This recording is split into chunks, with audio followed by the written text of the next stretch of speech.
Kasus dugaan pemerasan, pengancaman, dan tindak pidana pencucian uang atau TPPU yang menjerat Nikita Mirzani dan asistennya Mail Syaputra ke penjara kembali memasuki babak baru. Ia usai nama Dr. Oki dilibatkan dalam kasus tersebut lantaran diduga menjadi dalang atau otak pelaku pemerasan yang terjadi. Dr. Oki yang kini telah didampingi oleh kuasa hukumnya, Sunan Kalijaga, tegas membantah terkait tudingan-tudingan miring yang dialamatkan kepadanya, serta mengancam akan mengambil langkah hukum sebagai buntut dari nama baik Dr. Oki yang kini menjadi tercoreng. Meski belum pasti agaknya pihak Dr. Oki berencana melaporkan Reza Gladys buntut merekam tanpa izin pembicaraan yang viral belakangan ini di media sosial. Tidak hanya itu, dalam kesempatan ini masih terdapat beberapa update menarik yang disampaikan baik dari pihak Dr. Oki maupun Reza Gladys. Dan untuk mengetahui sederet update yang disampaikan tersebut, maka inilah 5 update babak baru antara Dr. Oki dan Reza Gladys, versi Cumi Top 5. Beberapa waktu lalu, jagat media sosial dihebohkan dengan sebuah rekaman suara diduga Dr. Oki menyarankan Reza Gladys untuk menutup mulut Nikita Mirzani dengan uang. Namun, seperti diketahui, pihak Dr. Oki telah membantah keterlibatannya dalam kasus dugaan pemerasan Nikita Mirzani dengan berdalih ia hanya menjembatani Reza Gladys untuk berdamai dengan Nikita Mirzani. Terlepas dari hal tersebut, baru-baru ini Sunan Kalijaga, tim kuasa hukum Dr. Oki, menyoroti terkait beredarnya rekaman suara tersebut yang diduga sengaja direkam dan disebarkan oleh Reza Gladys. Menurutnya, hal tersebut tak patut dilakukan tanpa izin.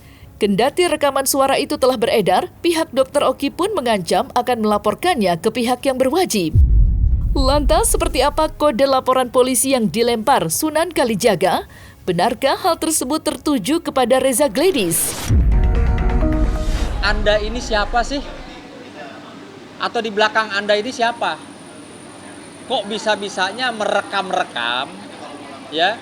Merekam-rekam percakapan orang, merekam orang video tuh, emang Anda siapa? Anda institusi? Anda KPK, Kejaksaan, atau Polri? Ya, yang bisa melakukan rekam-rekam gitu. Apa maksud dan tujuannya apa? Setahu saya nih, ada loh undang-undangnya. Tidak boleh merekam-rekam orang sembarangan tanpa hak, tanpa izin. Gitu loh. Jadi, ya saya nggak mau bicara masalah intisari percakapannya apa. Saya cuma mau tanya, ada nggak izin kalian untuk merekam-rekam? Ada nggak izinnya? Itu aja. Saya mau tanya, ada izinnya nggak? Ada izin nggak misalnya dari klien saya? Dok, kita ngomong, kita rekam ya. Oh ya, silakan, kata dokter gitu kan. Ada nggak? Kalau nggak ada, ya sudah. Berarti Anda siap-siap nanti mungkin berhadapan dengan pasal-pasal yang dapat menjerat seseorang merekam tanpa hak, tanpa izin. Tim kuasa hukum Dr. Oki, Sunan Kalijaga, menghimbau keras kubu lawannya, yakni Reza Gladys, yang menurutnya terlalu memaksakan pihak kepolisian untuk menambah jumlah tersangka dalam kasus dugaan pemerasan yang kini telah menjadikan Nikita Mirzani dan asistennya Mail Syaputra ditahan. Terlebih, diketahui dalam hal ini pihak Reza Gladys mendesak Dr. Oki untuk menyusul sebagai tersangka. Padahal, menurutnya kliennya itu tidak terlibat dalam kasus dugaan pemerasan yang terjadi. Lantas, seperti apa himbauan keras pihak Dr. Oki? Dan seperti apa respon pihak Reza Gladys atas himbauan tersebut? Ingin menyampaikan kepada para kuasa hukumnya pelapor, tolonglah apresiasi kinerja dari penyidik Cyber Polda Metro Jaya. Apresiasi. Jangan kalian masih terlihat di beberapa wawancara saya lihat masih tidak terima. Masih terus menginginkan atau merongrong pihak penyidik Cyber Polda Metro Jaya nggak cukup puas dengan Mail dan Nikita ditahan. Gitu loh. Masih kepengen harus ada yang lain. Sampaikan. Abang sebagai pengacara, ya mungkin senior dan jam terbangnya di atas saya jauh, harusnya bisa menyampaikan kepada kliennya, Mas, Bu, sama kliennya, jangan paksa-paksa penyidik, ikuti saja proses hukum gitu loh. Gimana sih kok malah saya lihat di TV setiap hari pengacaranya ini harus ada tersangka berdasarkan sudut kacamata saya. Nggak bisa begitu. Kalau Anda sudah menyerahkan laporan polisi, artinya Anda sudah percaya. Dan kepercayaan itu sudah dibuktikan.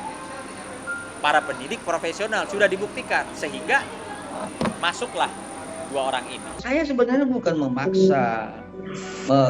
Saya juga dengar itu komen-komennya dengan suara tekanan keras di bulan Ramadan dan sebagainya begitu. Ini saya orang Medan, suaranya keras. Ya, tetapi yang saya sampaikan adalah tentang soal azas hukum formilnya. Kenapa? Karena disebutkan di pasal 44 ayat 2 KUHP dijelaskan bahwa barang bukti itu tidak boleh dipinjam pakaikan. Apalagi itu terkait dengan barang bukti elektronik yang penanganannya khusus sebagaimana peraturan Kapolri nomor 6 tahun 2019 di pasal 3435 huruf A dan huruf E. Jadi saya kan berpendapat selalu ada dasar hukumnya. Jadi kalau dasar hukum yang saya sampaikan kemudian berbentuk pendapat dibantah lagi dengan pendapat yang tidak punya dasar hukum, ini kan negara kita ini kan jadi hancur lebur begitu. Silakan berpendapat, tetapi punya dasar hukum. Usai membantah tudingan jadi dalang di balik dugaan pemerasan yang dilakukan Nikita Mirzani terhadap Reza Gledis, kuasa hukum Dr. Oki, Sunan Kalijaga, melempar kode terkait dalang di balik dugaan pemerasan yang sebenarnya. Ya, menurut Sunan Kalijaga, kliennya bukanlah otak pelaku tindak pidana tersebut, melainkan terdapat orang lain yang ia ketahui memang sengaja ingin menghancurkan dunia bisnis skincare di Indonesia. Lantas, siapakah sosok yang dimaksud Sunan Kalijaga tersebut? Dalam perputaran kasus skincare, ya, mafia-mafia skincare atau apapun yang diistilahkan oleh para masyarakat, dalangnya ada. Dan dalangnya itu memang pengen melihat sesama pengusaha skincare berantem. Sesama pengusaha skincare, sesama pengusaha pabrik itu berantem. Dah, itu aja. Sunan Kalijaga, tim kuasa hukum Dr. Oki, diduga memberikan sindiran kepada Reza Gledis yang memberikan uang tutup mulut senilai 4 miliar rupiah kepada Nikita Mirzani. Ia berdasarkan pendapat yang disampaikan oleh Sunan Kalijaga, ia menyatakan jika memang seorang owner skincare tidak menjual produk yang mengandung bahan berbahaya alias aman-aman saja, mengapa ia harus repot-repot menutup mulut seorang Nikita Mirzani dengan sejumlah uang miliaran rupiah hanya demi produknya tak diberi ulasan negatif oleh Nikita Mirzani?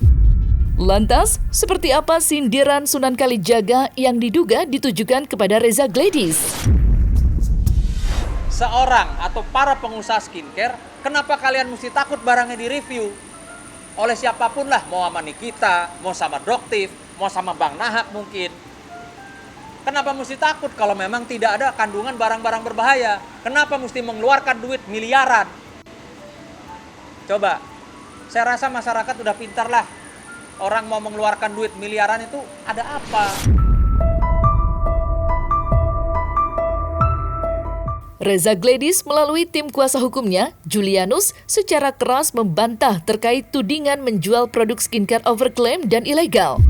Ya, seperti diketahui, belakangan ini Reza Gledis gencar dituding menjual produk skincare overklaim dan ilegal, usai dokter detektif memberikan ulasan terkait produk miliknya. Selain itu, dalam hal tersebut pun Nikita Mirzani ikut menyuarakan, meskipun saat ini hal tersebut telah berbuntut pada laporan polisi Reza Gledis. Lantas, seperti apa bantahan Reza Gledis terkait tudingan menjual produk skincare overklaim dan ilegal? Kalau ada bukti permulaan yang cukup terhadap produk klien kami yang kemudian itu dikatakan ilegal, segera laporkan. Ya, saya ajari yang membuat penyebaran di sosmed itu ya, saya cari ya. Pertama, kalian harus dalami peraturan BPOM nomor 21 tahun 2022 tentang notifikasi dan izin edar. Kedua, kalian harus pahami pasal 138 Junto 435 Undang-Undang 17 tahun 2023 tentang kesehatan. Itu pahami dulu. Nah, yang kedua mau saya sampaikan bahwa klien kami itu dalam setiap produk merek apapun itu sudah melalui tahapan DIP 1, DIP 2, DIP 3, dan DIP 4. Nah, kalau kemudian ada sekarang itu kan di repackaging. Ini begini. Lah, saya mau kasih tahu ya. Klien kami ini kan dia memproduksi ya, memaklonkan dalam pabrik sekian, anggap 1 juta pieces misalnya. Lalu kemudian keluarlah NR, itulah izin edar, notifikasi, yang berlaku selama 3 tahun. Pertanyaannya, ketika yang 1 juta pieces itu tidak habis, lalu mau dikemanain? Dibuang? Kan nggak mungkin. Lah berarti sisanya itu diperbaharui NA-nya, izin edarnya, notifikasinya. Bukan artinya mengganti mereknya itu atau NA-nya, Badan POM-nya dengan cara ilegal, tidak. Tapi mengganti NA-nya, Badan POM-nya dengan yang terbaru. Karena yang 3 tahun sebelumnya itu sudah berakhir. Seperti itu. Jadi kadang-kadang kan gini, yang nggak paham, ya, yang nggak mengerti berpendapat. Ini kan menciptakan huru-hara kembali. Ya, jadi saya akan hadapi siapa saja ya yang mencoba untuk melaporkan klien kami secara hukum. Saya akan hadapi.